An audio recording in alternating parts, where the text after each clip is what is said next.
Hello friends, welcome to Rahna's kitchen. ഇന്ന് നമുക്കൊരു നാടൻ റെസിപ്പി ആയാലോ. അപ്പോൾ ഇതാണ് ചേമ്പിൻ തണ്ട്. അപ്പോൾ ഇതാ അതുപോലെ അരിഞ്ഞെടുക്കുക. ഇതിൻ്റെ തൊലിയൊക്കെ കളഞ്ഞിട്ട് ഇതുപോലെ നാലാക്കിയിട്ട് കീറിയിട്ട് അരിഞ്ഞെടുക്കുക കേട്ടോ. നിങ്ങൾക്ക് കട്ടിംഗ് ബോർഡ് വെച്ചിട്ടായാലും അരിയാം.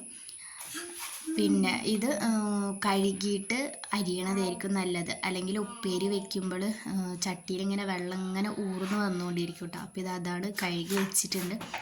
ഇതുപോലെ ചെറുതാക്കിയിട്ടാണ് അരിഞ്ഞിട്ടുള്ളത് കേട്ടോ. ഇനി നമ്മൾ ചട്ടി വെച്ച് കൊടുക്കാം. അതിലേക്ക് ആവശ്യത്തിന് വെളിച്ചെണ്ണ, കടുക് ഇട്ട് കൊടുക്കുക. പിന്നെ ഒരു ഉള്ളി ഇട്ട് കൊടുക്കുക കേട്ടോ. ഉള്ളി വാടി വരുമ്പോൾ നമ്മൾ അരിഞ്ഞു വെച്ചിട്ടുള്ള ചേമ്പിൻ തണ്ട് ഇതിലേക്ക് ഇട്ട് കൊടുക്കാം. അത് നല്ല ഒന്ന് വാടി വരട്ടെ. പിന്നെ ഞാൻ ഇതിലേക്ക് യൂസ് ചെയ്തിട്ടുള്ളത് തേങ്ങാ ചമ്മന്തിയാണ് കേട്ടോ. നിങ്ങൾക്ക് തേങ്ങ, പച്ചമുളക് അങ്ങനെ സെപ്പറേറ്റ് ആക്കിയിട്ട് ഇട്ട് കൊടുക്കാം. ഞാൻ ഇവിടെ ചമ്മന്തി ആക്കിയിട്ടാണ് ഇട്ട് കൊടുത്തിട്ടുള്ളത്. തേങ്ങയും പച്ചമുളകും ആവശ്യത്തിന് ഉപ്പ് ഇത് ഇട്ടിട്ടാണ് ഞാൻ ചമ്മന്തി ഉണ്ടാക്കിയിരിക്കുന്നത് കേട്ടോ. അപ്പോൾ കണ്ടില്ലേ, വെള്ളം ഇങ്ങനെ വരുന്നുണ്ട്. ഞങ്ങൾ അരിഞ്ഞിട്ടാണ് കഴുകിയിരുന്നത്, അതുകൊണ്ടാണ് വെള്ളം ഇങ്ങനെ ഊർന്ന് വരുന്നത് കേട്ടോ. ഇനി നമ്മൾ ഇത് വാടി വരുമ്പോൾ നമ്മൾ ആ തേങ്ങ മിക്സ് ഇതിലേക്ക് ഇട്ട് കൊടുക്കുക കേട്ടോ. ചമ്മന്തി മിക്സ് ഇതിലേക്ക് ഇട്ട് കൊടുക്കുക.